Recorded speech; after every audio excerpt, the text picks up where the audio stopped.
What's up mga kamoging? For today's video, magluluto tayo ng minatamis na dilis. Ayan, ilang araw na kasi nagre-request itong aking anak na magluto daw ako ng dilis na minatamis. Ayan, nagpainit na ako dito ng mantika.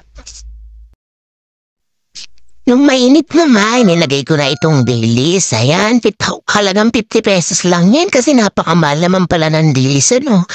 Siyempre, hinigasan ko muna yan saka ako pinatiktik. Alam nyo na. At ayan, hinalo-halo ko lamang naman yan. Tansyahin lang natin kung malutong na ito.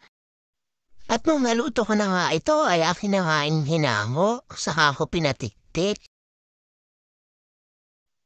At saka ako nga pala sinali itong mantika sa malinis na lalagyan. Ayan, syempre, hinugasan naman natin tong kawali at magluluto tayo ng kanyang sauce. At nung mainit na nga ang kawali, nilagyan ko ito ng ketchup. Ayan.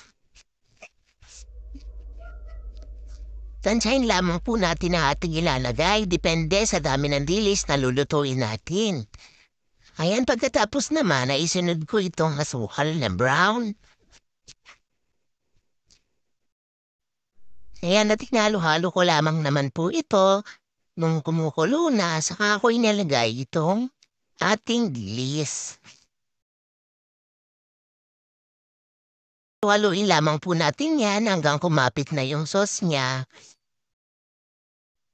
Ayan, pwedeng nyo rin po lagyan ito ng chili powder dahil nga meron akong batang maliit na kakain na hindi ko muna siya nilagyan. At ayan na, maluto na ang ating minatamis na dilis. Ayan, thank you so much sa inyong panonood. Naway nagustuhan ninyo, pakilike, share, and comment naman po mga kamuging. Thank you and God bless sa ating lahat. Bye!